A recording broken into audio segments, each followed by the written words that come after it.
में आपका स्वागत है। अपना टॉपिक चल रहा है केमिकल बॉन्डिंग और आज अपन करेंगे बॉन्ड एंगल यानी बंध कोण। तो देखिए बॉन्ड एंगल पे अपन ने क्या पढ़ा था, जब हाइब्रिडाइजेशन किया था तो बॉन्ड एंगल अपन ने देखा था कि अलग अलग हाइब्रिडाइजेशन जो रखते हैं कंपाउंड उनमें अलग अलग क्या होता है, बॉन्ड एंगल होता है। बट क्या होता है कि जब हाइब्रिडाइजेशन भी सेम आ जाए तो बॉन्ड एंगल अपन किस तरीके से कैलकुलेट करेंगे और जो एग्जाम में क्वेश्चन पूछे जाते हैं वो अपन किस तरीके से सोल्व करेंगे। तो देखिए सबसे पहले तो ये जैसे एक सेंट्रल एटम है और ये सराउंडिंग एटम है बी। तो सेंट्रल एटम किससे बंधा हुआ है, सराउंडिंग एटम से।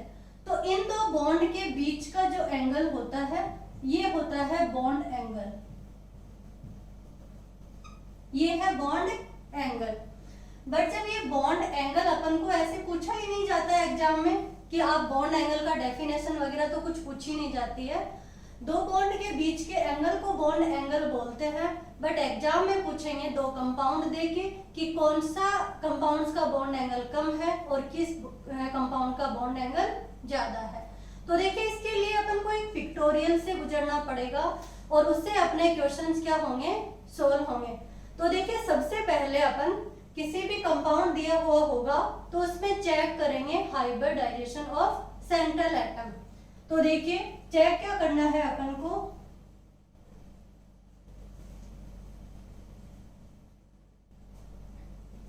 चेक द हाइब्रिडाइजेशन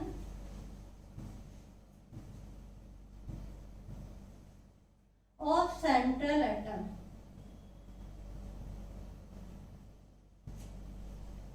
यानी कि हाइब्रिडाइजेशन चेक करना है किसका, सेंट्रल एटम का।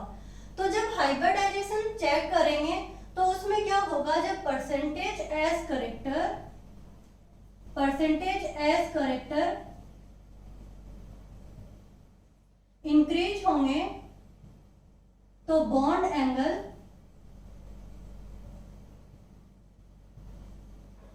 क्या होगा, इंक्रीज होगा।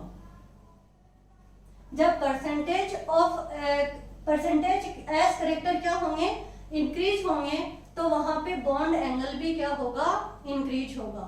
बट यहाँ पे क्या है, अगर हाइब्रिडाइजेशन भी सेम आ जाए, किस तरीके से ये अभी एग्जांपल से समझ में आएगा। एक बार मैं पिक्टोरियल बना रही हूँ उससे अपन समझते हैं।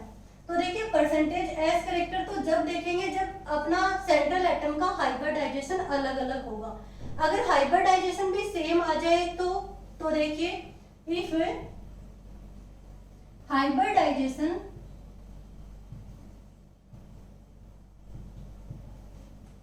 आर सेम, जब हाइब्रिडाइजेशन क्या आ जाए, सेम आ जाए, तब क्या करेंगे, तब अपन क्या चेक करेंगे, सेंट्रल एटम के ऊपर लोन पेयर। तो चेक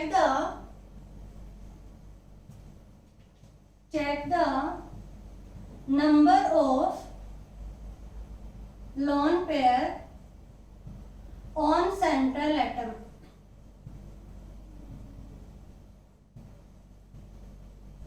यानी कि जो नंबर ऑफ सेंट्रल एटम के ऊपर लोन पेयर है वो क्या करेंगे, अपन चेक करेंगे। नंबर ऑफ लोन पेयर क्या होंगे, अगर इंक्रीज होंगे तो बॉन्ड एंगल क्या होगा, डिक्रीज होगा। देखिए number of lone pair increase, bond angle decrease. देखिए number of lone pair increase हो रहे हैं तो बॉन्ड एंगल भी क्या होगा, डिक्रीज होगा। देखिए एक बार आपको सिर्फ लिखना है, अपन जिस तरीके जैसे ही एग्जांपल करेंगे तो मैं सारा आपको समझा दूंगी कि ये मैंने किस तरीके से कैसे लिखा है। अब देखिए लोन पेयर इंक्रीज हुए, बॉन्ड एंगल डिक्रीज हुआ। अगर लोन पेयर भी क्या हो जाए, सेम हो जाए, तो नंबर ऑफ लोन पेयर भी क्या आ जाए, सेम आ जाए। तो देखिए क्या करेंगे, if number of lone pair are same number of lone pair क्या हो जाए, सेम आ गए, तब क्या करेंगे, तो number of lone pair same आ गए तो चेक करेंगे इलेक्ट्रोनेगेटिविटी ऑफ एटम। तो चेक द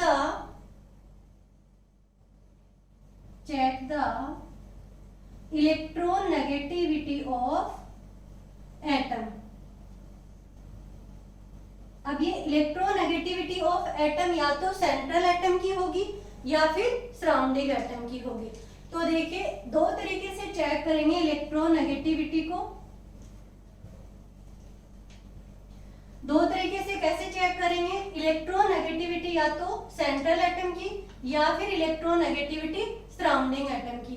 तो इलेक्ट्रोनेगेटिविटी अगर बढ़ रही है सेंट्रल एटम की तो बॉन्ड एंगल भी क्या होगा, बढ़ेगा। तो इलेक्ट्रोनेगेटिविटी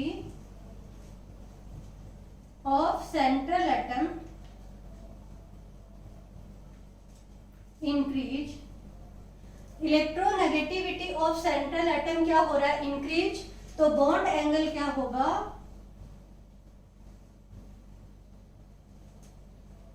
बॉन्ड एंगल इंक्रीज। अगर इलेक्ट्रोनेगेटिविटी ऑफ सराउंडिंग एटम क्या हो रही है, इंक्रीज हो रही है, तो बॉन्ड एंगल क्या होगा, decrease. Electronegativity increase of the surrounding atom,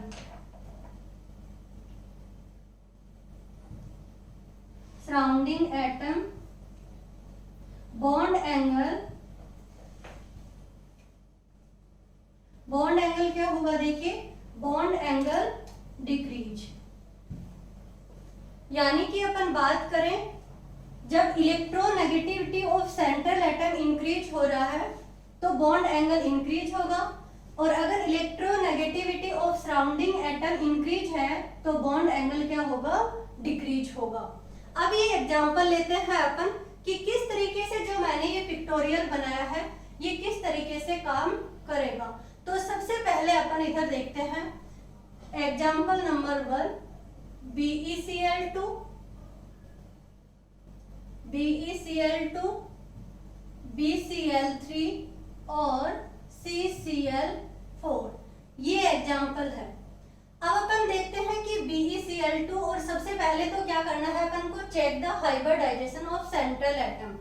तो सेंट्रल एटम का हाइब्रिडाइजेशन, इसमें सेंट्रल एटम बोरोन है, इसमें सेंट्रल एटम क्या है, सॉरी बेरिलियम है, बोरोन है और कार्बन है। तो हाइब्रिडाइजेशन किस तरीके से अपन निकालते हैं, ये हाइब्रिडाइजेशन पे पूरा वीडियो बना चुकी हूँ, आप देख सकते हैं, केमिकल बॉन्डिंग हाइब्रिडाइजेशन केमिस्ट्री मंथन के नाम से। अब देखिए बेरिलियम में अपन हाइब्रिडाइजेशन निकालेंगे तो किस तरीके से निकालेंगे, मैंने कहा था N equals to central atom valence electron of central atom. तो वैलेंस इलेक्ट्रॉन कितने होंगे, 2 प्लस मोनोवैलेंट एटम, तो मोनोवैलेंट एटम क्या है, Cl2 2 है और अपॉन 2। तो देखिए इसमें जो हाइब्रिडाइजेशन आ रहा है वो कितना आएगा, 4 अपॉन 2, तो कितना है 2, और 2 का मतलब होता है 2 है हाइब्रिड ऑर्बिटल। तो हाइब्रिड ऑर्बिटल है 2, तो इसका मतलब है sp हाइब्रिडाइजेशन, यानी कि BeCl2 में कौन सा हाइब्रिडाइजेशन आया, sp।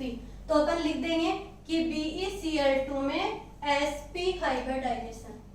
अब इसमें क्या करेंगे BCl3 में, तो BCl3 में देखिए किस तरीके से कैलकुलेट करेंगे, N निकालेंगे, तो सेंट्रल एटम बोरोन है और बोरोन के valence electron 3 plus monovalent 3 upon 2 equals to 6 upon 3 और 3।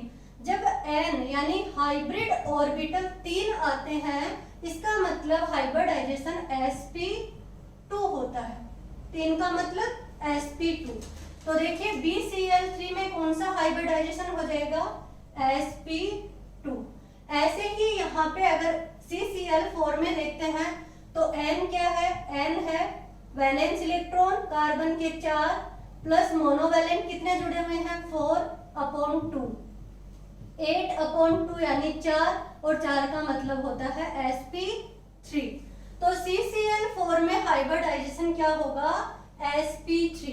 तो देखिए ये हाइब्रिडाइजेशन sp3। अब मैंने आपको क्या कहा था, ये बोला कि जैसे जैसे परसेंटेज ऑफ करेक्टर जो s करेक्टर इंक्रीज होंगे तो क्या होगा, बॉन्ड एंगल भी इंक्रीज होगा। Percentage of s character increase तो बॉन्ड एंगल इंक्रीज हो रहा है। तो देखिए यहाँ पे sp है, यानी कि जो s करेक्टर है वो कितने हैं, 50%। यहाँ पे कितने हैं s करेक्टर, 33%। और यहाँ पे कितने हैं, 25%। तो s करेक्टर सबसे ज्यादा किस में है, BeCl2 में। तो बॉन्ड एंगल सबसे ज्यादा किसका होगा, BeCl2 ग्रेटर देन BeCl3 और सबसे कम होगा CCl4 का। और अपन ने जब हाइब्रिडाइजेशन पढ़ा तब अपन ने क्या कहा था, जब sp हाइब्रिडाइजेशन होता है तो बॉन्ड एंगल होता है 180 डिग्री, और जब BeCl3 में sp2 हाइब्रिडाइजेशन है तो बॉन्ड एंगल होता है 120 डिग्री, और जब CCl4 है sp3 हाइब्रिडाइजेशन है तो बॉन्ड एंगल होता है 109 डिग्री।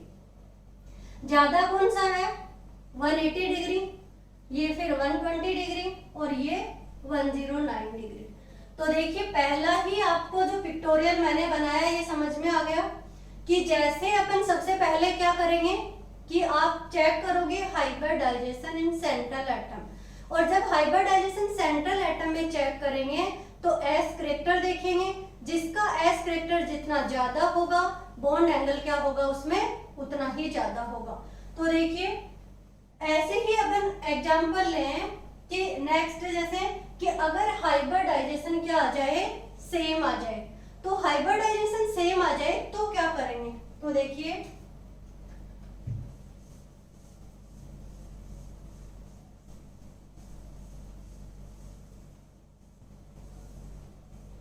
एग्जाम्पल अपन लेते हैं CH4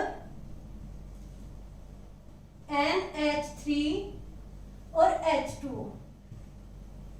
तीनों में ही क्या है, हाइब्रिडाइजेशन सेम है, यानी sp3 हाइब्रिडाइजेशन है। तो देखिए कैसे निकालते हैं हाइब्रिडाइजेशन।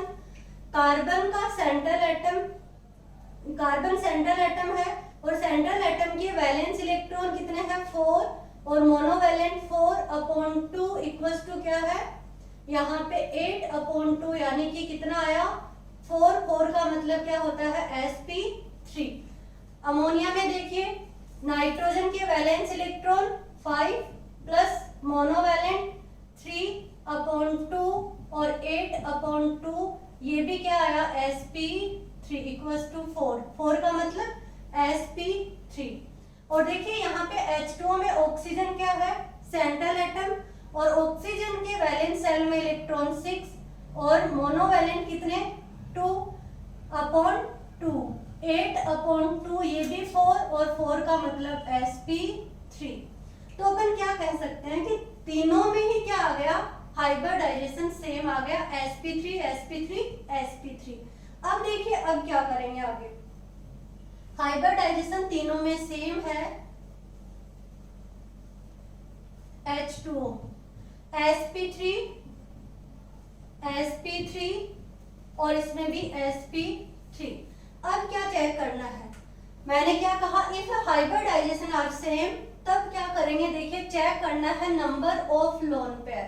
अब नंबर ऑफ लोन पेयर कैसे कैलकुलेट करेंगे, तो नंबर ऑफ कैलकुलेट मैंने जब n बताया कि n क्या होता है, तो n में से क्या घटा देना है आपको, बॉन्ड, ये जो कितने बॉन्ड बने हुए हैं ये घटा देना है।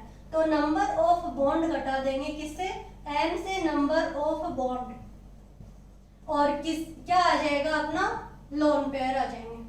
तो लोन पेयर निकालने के लिए n में से क्या घटा देना है आपको, नंबर ऑफ बॉन्ड्स। कैसे, देखिए अगर मैं बात करूं कार्बन इसमें CH4 की, तो n कितना आया था CH4 में 4, और नंबर ऑफ बॉन्ड कितने हैं 4, तो यानी कि आपका लोन पेयर क्या आएगा, 0। तो बात करें लोन पेयर की, तो लोन पेयर इसमें कितना है, 0।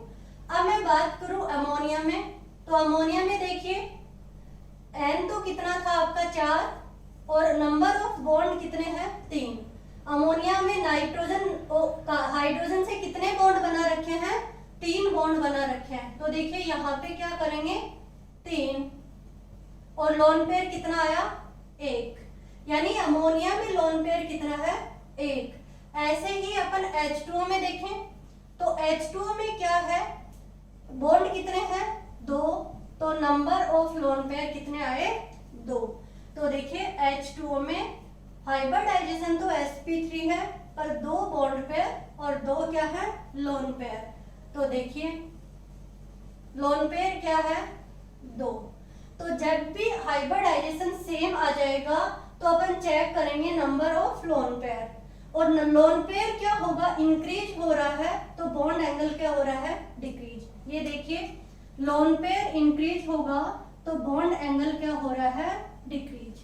तो इधर H2O में क्या है लोन पेयर ज्यादा है तो इसका सबसे कम, और CH4 का बॉन्ड एंगल क्या होगा सबसे ज्यादा। देखिए किस तरीके से लिखते हैं अपन। ये कार्बन जब हाइब्रिडाइजेशन अपन ने देखा तब मैं आपको सब स्ट्रक्चर करवा चुकी हूँ और बॉन्ड एंगल भी बताया था उस टाइम पे। तो यहाँ पे देखिए अपन ने क्या निकाला बॉन्ड एंगल 109, ये 109 डिग्री और 28 मिनट होता है CH4 में। अमोनिया की बात करूं तो अमोनिया में क्या है 1 लोन पेयर है और 3 क्या है ये हाइड्रोजन बॉन्ड बना रखे हैं। H2O की बात करें तो ये ऑक्सीजन, ये हाइड्रोजन और ये क्या है 2 लोन पेयर होते हैं किसमें H2O में। तो देखिए ये क्यों कम होता है, इसमें आप अपन ने VSEPR जब थ्योरी पढ़ी थी तो VSEPR थ्योरी क्या कहती है कि लोन पेयर जो रिपल्सन होता है वो सबसे ज्यादा होता है, उसके बाद में होता है lone pair bond pair repulsion, और सबसे कम जो होता है वो होता है बॉन्ड पेयर रिपल्सन। ये देखिए VSEPR ने कहा था, यानी सबसे ज्यादा जो रिपल्सन होगा वो किस में होगा लोन पेयर में। तो जब लोन पेयर में सबसे ज्यादा रिपल्सन है तो ये लोन पेयर क्या करेंगे ज्यादा रिपेल करेंगे एक दूसरे को, और ये जब दूर होंगे तो ये बॉन्ड पेयर पे क्या करेंगे ये ऐसे दबाव डालेंगे और ये बॉन्ड एंगल क्या हो जाएगा कम हो जाएगा। ये होता है 104 डिग्री। होना कितना चाहिए था sp3 तो 109 होना चाहिए था, बट लोन पेयर रिपल्सन के कारण क्या हो जाता है 104 हो जाता है। ऐसे ही यहाँ पे कौन सा रिपल्सन हो रहा है, यहाँ पे ये वाला बीच वाला, ये लोन पेयर है तो ये लोन पेयर और ये बॉन्ड पेयर है। तो देखिए lone pair bond pair repulsion हो रहा है, बट इससे तो क्या हो रहा है कम है, तो इसका मतलब यहाँ पे जो बॉन्ड एंगल होगा वो 107 होगा। इससे क्या हो रहा है बॉन्ड एंगल कम हो रहा है और इससे बॉन्ड एंगल बढ़ रहा है, क्योंकि यहाँ पे रिपल्सन ज्यादा फिर इसमें कम और इसमें रिपल्सन ना के बराबर, क्योंकि इसमें जो रिपल्सन है वो बॉन्ड पेयर में है। कैसे, ये बॉन्ड पेयर और ये बॉन्ड पेयर सब बॉन्ड है, लोन पेयर है ही नहीं है इसमें। तो जब लोन पेयर है ही नहीं तो रिपल्सन क्या होगा बॉन्ड पेयर, और बॉन्ड पेयर जो रिपल्सन होता है वो ना के बराबर होता है। तो यहाँ पे बॉन्ड एंगल कितना आ जाएगा 109। देखिए आपने sp3 हाइब्रिडाइजेशन, जब हाइब्रिडाइजेशन सेम होता है तो देखते हैं number of lone pair increase होंगे तो बॉन्ड एंगल क्या होगा डिक्रीज होगा। क्यों होगा, क्योंकि लोन पेयर रिपल्सन जो होता है वो सबसे ज्यादा होता है। उसके बाद में अपन क्या करेंगे, ये पिक्टोरियल यहाँ तक आपको समझ में आ गया कि नंबर ऑफ लोन पेयर क्या हो गए सेम हो गए, sorry number of lone pair increase होंगे तो बॉन्ड एंगल भी क्या होगा डिक्रीज होगा। बट अगर नंबर ऑफ लोन पेयर भी क्या हो जाए सेम हो जाए, तो नंबर ऑफ लोन पेयर जब सेम होंगे तब अपन देखिए किस तरीके से देखेंगे। तो देखिए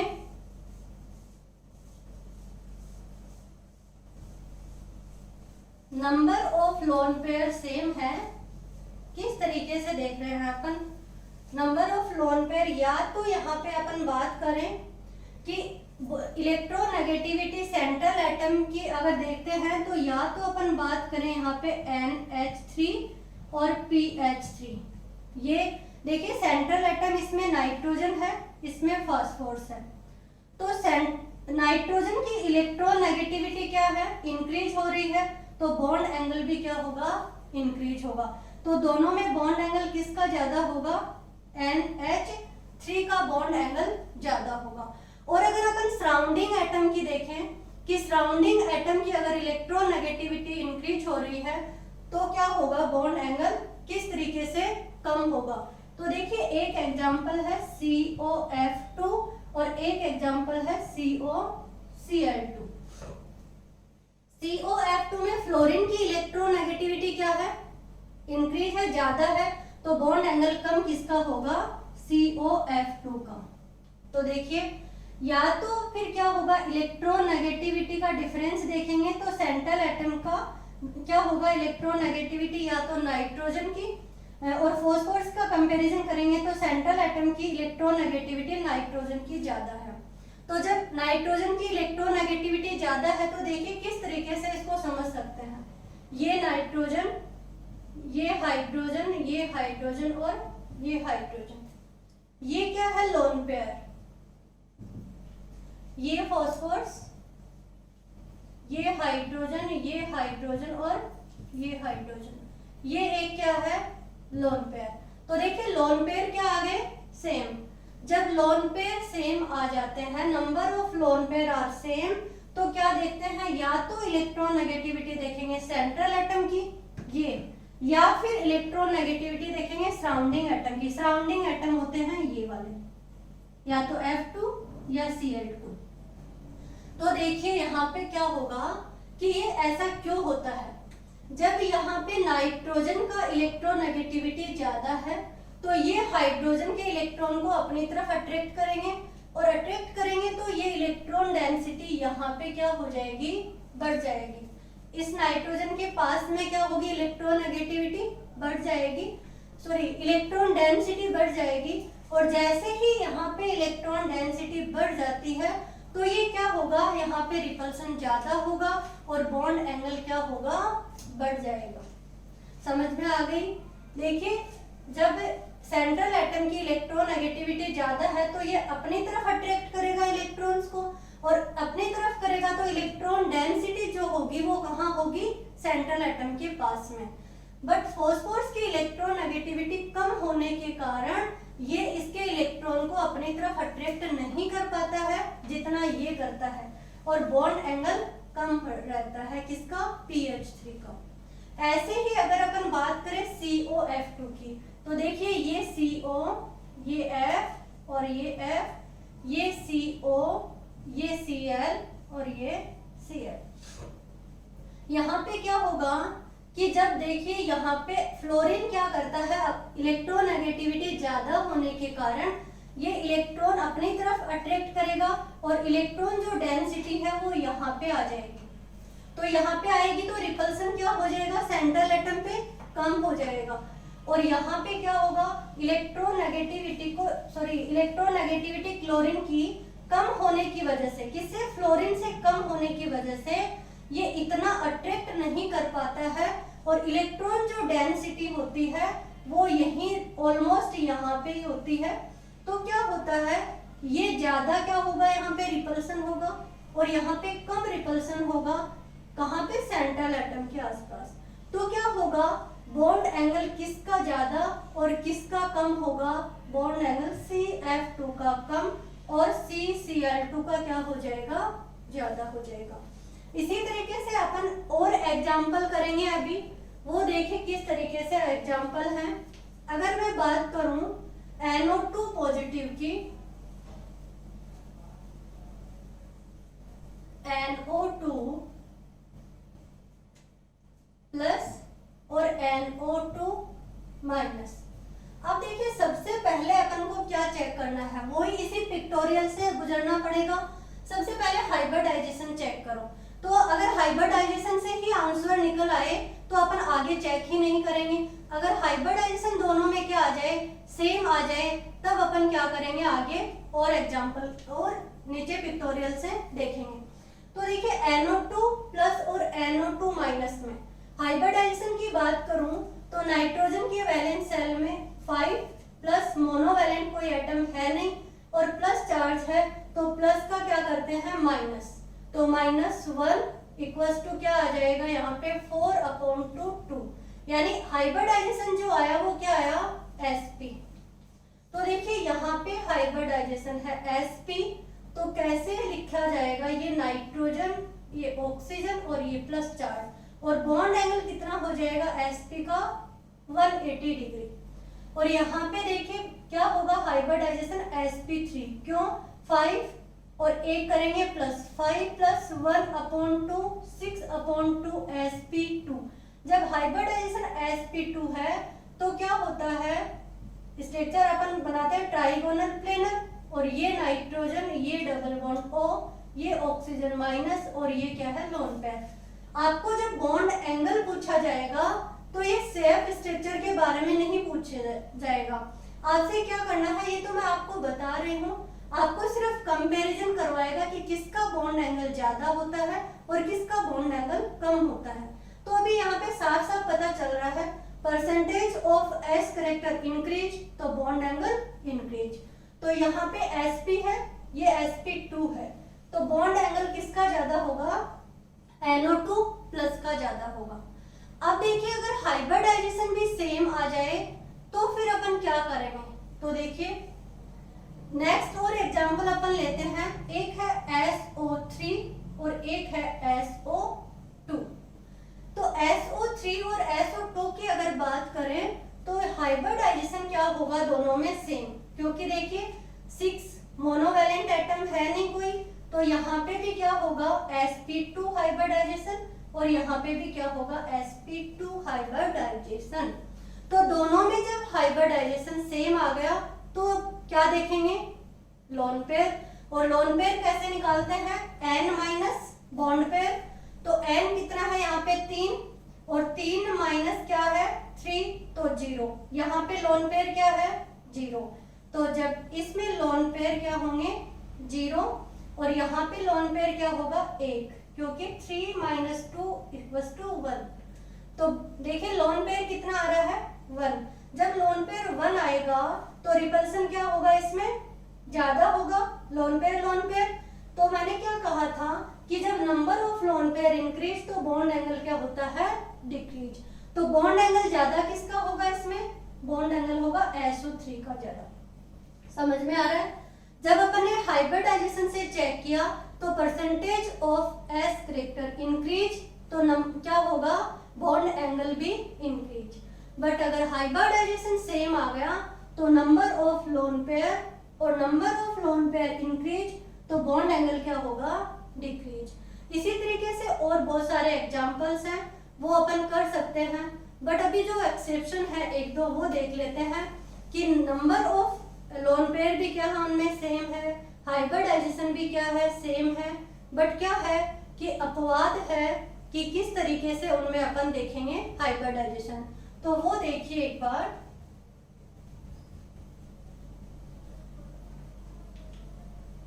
एक एग्जांपल है देखिए यहाँ पे BF3।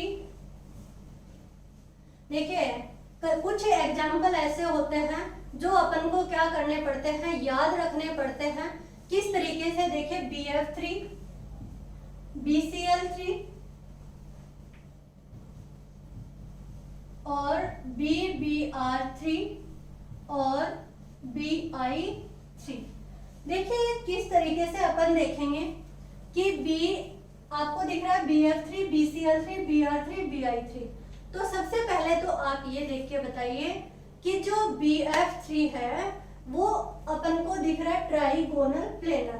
तो ये जो कंपाउंड होते हैं ये all are ideal structure. Ideal का मतलब क्या है, इनके पास लोन पेयर नहीं है, बॉन्ड पेयर है, और ये ट्राइगोनल प्लेनर क्या रख रहे हैं स्ट्रक्चर रख रहे हैं। तो देखिए BF3 BCl3 BR3 BI3 होना क्या चाहिए, सेंट्रल एटम जो है आयोडीन, इस आयोडीन का क्या है इलेक्ट्रोनेगेटिविटी क्या है कम है तो बॉन्ड एंगल अपन को सराउंडिंग एटम की वजह से निकालना चाहिए था। और जब अपन इस तरीके से निकलता अपना बॉन्ड एंगल कि अगर सराउंडिंग एटम की इलेक्ट्रोनेगेटिविटी क्या है, कम है, तो बॉन्ड एंगल ज्यादा होगा, यानी इसका बॉन्ड एंगल आना चाहिए था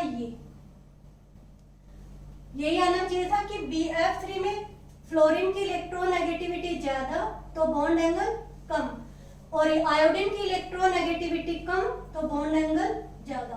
बट आंसर यह नहीं आता है, ये क्या है आपका रॉन्ग आंसर है, और ये आंसर आएगा इसका BF3 equals to BCl3 equals to BR3 equals to BI3।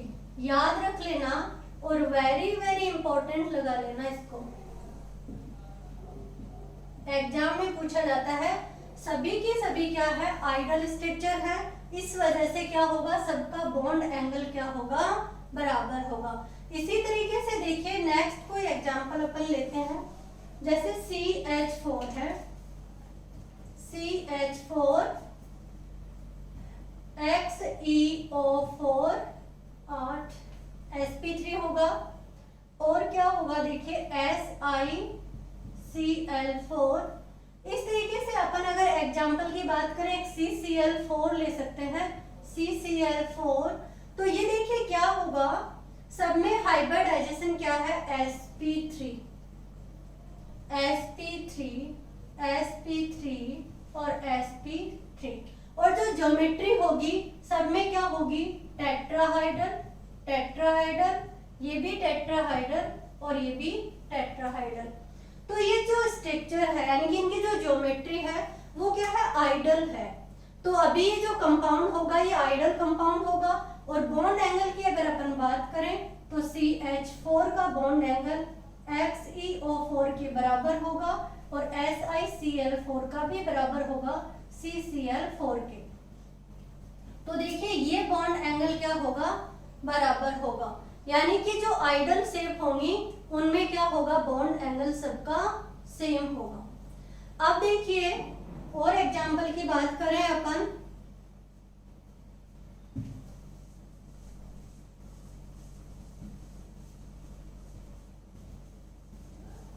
पूछा जाता है H2O, तो H2O क्या है, और H2O के साथ में पूछा जाता है ईथर। ये एग्जाम में क्वेश्चन आया हुआ है, देखिए H2O और ये CH3 का होल ट्वाइस और O, ये ईथर है, ऑर्गेनिक कंपाउंड है, अभी ऑर्गेनिक केमिस्ट्री में आएगा, डाइमेथिल ईथर है। तो देखिए H2O को किस तरीके से लिखेंगे, ये H2O का हाइब्रिडाइजेशन sp3, और यही क्या होगा CH3 और CH3, ये भी क्या है sp3। तो देखिए अगर मैं बात करूं बॉन्ड एंगल की दोनों में, तो यहाँ पे हाइड्रोजन की इलेक्ट्रोनेगेटिविटी कितनी है 2.1 और कार्बन की कितनी है 2.5, क्योंकि हाइब्रिडाइजेशन क्या है सेम है दोनों में sp3 बॉन्ड लोन पेयर भी क्या है सेम है दोनों में। तो जब बॉन्ड एंगल अपन को कैलकुलेट करना है तो अपना देखिए hybridisation same, lone pair same, तो अपन चेक करेंगे इलेक्ट्रोनेगेटिविटी, और जब इलेक्ट्रोनेगेटिविटी सेंट्रल एटम की तो सेम है ऑक्सीजन ऑक्सीजन, कहाँ चेक करेंगे सराउंडिंग एटम की इलेक्ट्रोनेगेटिविटी। तो देखिए सराउंडिंग एटम की इलेक्ट्रोनेगेटिविटी कार्बन की क्या है ज्यादा है, तो जब सराउंडिंग एटम की इलेक्ट्रोनेगेटिविटी ज्यादा है तो बॉन्ड एंगल कम आना चाहिए था, और होना क्या चाहिए था कि बॉन्ड एंगल इसका कम और इसका ज्यादा, बट इस तरीके से नहीं होता है, ये एक्सेप्शन है। और देखिए इसका एग्जांपल क्या होगा, सॉरी इसका आंसर क्या होगा, ये होगा, यानी कि CH ईथर जो है डाइमेथिल ईथर है, इसका बॉन्ड एंगल ज्यादा होता है। क्यों होता है देखिए, ये जो CH3 है ये ऐसे लिखा जाता है, ये हाइड्रोजन और ये हाइड्रोजन, ये हाइड्रोजन और हाइड्रोजन। देखिए ये बल्कि ग्रुप है, जो बल्कि ग्रुप है जो ये बल्कि ग्रुप है, तो देखिए रिपल्सन क्या होगा, यहाँ पे ज्यादा होगा और ये आपस में रिपल्सन हो रहा है, इसकी वजह से बॉन्ड एंगल क्या हो जाएगा, बढ़ जाएगा। तो ये बॉन्ड एंगल बढ़ जाता है और ये बॉन्ड एंगल 104 है और ये 1010 या 1011 के आसपास आ जाता है। यानी कि डाईमेथिल ईथर की बात करें तो बॉन्ड एंगल क्या होगा, ज्यादा होगा, किससे, H2O से। तो इस तरीके से अगर बल्कि ग्रुप बढ़ जाए तो क्या होगा, बॉन्ड एंगल बढ़ता जाएगा। और एग्जांपल ले सकते हैं किस तरीके से, जैसे अपना एग्जांपल है H2O, या फिर मैं यहाँ पे ले लूं CH3 का होल ट्वाइस O, ये ईथर, या फिर यहाँ पे ले लिया जाए CH3O C2H5, या फिर ले लिया जाए C2H5 का होल ट्वाइस O। तो ये 4 एग्जाम्पल हैं और आपको पूछा जाता है कि इसमें बॉन्ड एंगल बताइए किसमें ज्यादा होगा। तो बॉन्ड एंगल जो सबसे बल्कि ग्रुप होगा उसमें बॉन्ड एंगल सबसे ज्यादा होगा। तो देखिए ये बॉन्ड एंगल इसमें सबसे ज्यादा, फिर इसमें और फिर इसमें, यानी कि बॉन्ड एंगल बल्कि ग्रुप पे भी क्या करता है, डिपेंड करता है। अगर बल्कि ग्रुप ज्यादा है तो बॉन्ड बड़ा है, यानी कि बल्कि ग्रुप बड़ा है तो बॉन्ड एंगल भी क्या होगा, ज्यादा होगा। इसी तरीके से देखिए एक एग्जांपल अपन और करते हैं।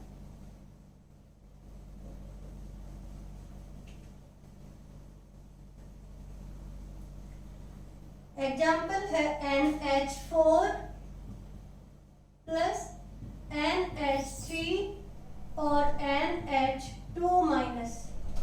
तो देखिए इसमें क्या होगा, sp3 हाइब्रिडाइजेशन, नाइट्रोजन की क्या है, वैलेंस शेल में 5 है और 5 प्लस कितना होगा 4 और -1/2, वही क्या होगा sp3 हाइब्रिडाइजेशन। अमोनिया में भी क्या होगा 5 + 3/2 sp3 हाइब्रिडाइजेशन और यहाँ पे भी क्या होगा sp3 हाइब्रिडाइजेशन। अब देखिए हाइब्रिडाइजेशन तीनों में सेम आ गया तो चेक क्या करेंगे, नंबर ऑफ लोन पेयर, और नंबर ऑफ लोन पेयर अपन निकालते हैं n- बॉन्ड पेयर से। तो देखिए यहाँ पे जो बॉन्ड एंगल होगा ये होगा सबसे ज्यादा, क्यों होगा, क्योंकि लोन पेयर 0 है, ये पॉजिटिव है, लोन पेयर 0 है। अमोनिया के केस में देखें तो एक लोन पेयर होगा, ये क्या होगा, एक लोन पेयर होगा, तो बॉन्ड एंगल कम हो जाएगा। और यहाँ पे क्या होगा, नाइट्रोजन और ये हाइड्रोजन, ये हाइड्रोजन और यहाँ पे क्या होगा ये, और एक क्या होगा माइनस, यानी कि लोन पेयर क्या होगा, बढ़ जाएगा। तो देखिए ये जो होगा बॉन्ड एंगल सबसे कम होगा और यहाँ पे बॉन्ड एंगल सबसे ज्यादा होगा। अब एक मैंने एग्जांपल आपको हाइब्रिडाइजेशन में भी करवाया था और वही एग्जांपल मैं यहाँ करवा रही हूँ, देखिए वो भी एग्जाम में पूछा जाता है। यानी कि जो डबल बॉन्ड होता है वो मोर जो वॉल्यूम होता है वो ऑक्यूपाई करता है। कैसे, जैसे एक डबल बॉन्ड है और एक सिंगल बॉन्ड है, CO Cl और Cl, CO Cl और Cl, यानी ये क्या है COCl2। हाइब्रिडाइजेशन की बात करें तो sp2 हाइब्रिडाइजेशन होगा, ट्राइगोनल प्लेनर शेप होगी। अब देखिए डबल बॉन्ड होगा वो ज्यादा वॉल्यूम घेरता है किससे, सिंगल बॉन्ड से।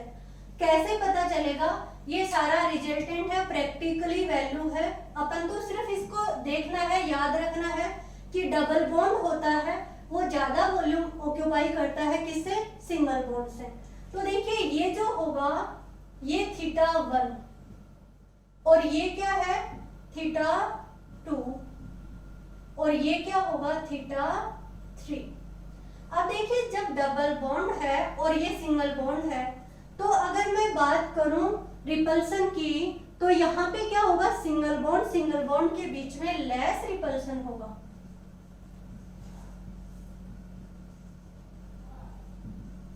और यहाँ पे क्या होगा, मोर रिपल्सन होगा। तो क्या होगा, यहाँ पे रिपल्सन ज्यादा होने के कारण बॉन्ड एंगल भी क्या हो जाएगा, बढ़ जाएगा। और जब बॉन्ड एंगल बढ़ जाता है तो देखिए क्या होता है, θ1 बराबर होगा किसके, θ2 के। क्यों, क्योंकि यहाँ पे भी क्या हो रहा है, डबल बॉन्ड और सिंगल बॉन्ड के बीच का बॉन्ड है। θ2 में भी क्या हो रहा है, डबल बॉन्ड और सिंगल बॉन्ड के बीच का बॉन्ड एंगल अपन को देखना है। बट यहाँ पे θ3 में क्या हो रहा है, सिंगल बॉन्ड के बीच का क्या है, बॉन्ड एंगल आपको देखना है। तो ये बॉन्ड एंगल ज्यादा होगा किससे, θ3 से। ये बात आपको याद रखनी है कि जब डबल बॉन्ड और सिंगल बॉन्ड के बीच का जो बॉन्ड एंगल होता है तो ये डबल बॉन्ड सिंगल बॉन्ड के बॉन्ड एंगल ज्यादा होता है किससे, सिंगल बॉन्ड से। इस तरीके से अपन क्या करते हैं, देखो कि अगर बात करें अपन बॉन्ड एंगल की तो एक एग्जांपल और रह गया। जैसे मैं बात करूं H2O की, एक है H2O और एक है अपना OCl2 या Cl2O, Cl2O। तो देखिए Cl2O में क्या होता है, D पाई P पाई बॉन्डिंग होती है और H2O में नॉर्मल क्या है, हाइब्रिडाइजेशन होता है sp3। तो sp3 हाइब्रिडाइजेशन है इसमें, और इसमें भी देखिए क्या है, sp3 हाइब्रिडाइजेशन है। बॉन्ड एंगल बराबर है, तो जब बॉन्ड एंगल बराबर होगा, सॉरी हाइब्रिडाइजेशन सेम है, तो हाइब्रिडाइजेशन सेम होगा तो अपन लोन पेयर देखते हैं। लोन पेयर भी क्या है, दोनों में सेम है, दो इसमें है दो इसमें है। बट यहाँ पे क्या है, यहाँ पे Cl में d ऑर्बिटल क्या है, वैकेंट है। d ऑर्बिटल वैकेंट होने के कारण ये जो ऑक्सीजन का p ऑर्बिटल है ये फुली फिल्ड है, यानी कि ये इसमें इलेक्ट्रॉन है, तो d पाई p पाई क्या होता है, बॉन्डिंग होती है। और इस ऑक्सीजन में और इस क्लोरीन के बीच में डबल बॉन्ड करेक्टर आ जाते हैं। तो जब ये डबल बॉन्ड करेक्टर आएंगे तो रिपल्सन क्या हो जाएगा, बढ़ जाता है, और यहाँ पे बॉन्ड एंगल भी क्या हो जाता है, इंक्रीज हो जाता है। ऑलमोस्ट ये 1 डिग्री हो जाता है, यानी कि 111 डिग्री बॉन्ड एंगल हो जाता है। जबकि H2O में क्या होता है, H2O में 104 बॉन्ड एंगल होता है। तो देखिए d पाई p पाई का एग्जांपल भी अपन ने ले लिया कि d पाई p पाई का कारण क्या होता है, डबल बॉन्ड करेक्टर आ जाते हैं, रिपल्सन बढ़ जाता है, और इसके कारण बॉन्ड एंगल भी क्या हो जाता है, बढ़ जाता है। तो देखिए बॉन्ड एंगल जो है ये होने को तो क्या है कि एक सेंट्रल एटम और सराउंडिंग एटम के बीच का जो एंगल होता है वो क्या है, बॉन्ड एंगल होता है, और इसको थीटा से क्या करते हैं, डिनोटेट करते हैं। बट एग्जाम में जो क्वेश्चन आते हैं उसके लिए आपको ये पिक्टोरियल याद रखना ही पड़ेगा। तो ये बॉन्ड एंगल पे अपना पूरा कंप्लीट वीडियो है। आज के लिए इतना ही काफी है, आगे अपन नेक्स्ट क्लास में पढ़ेंगे।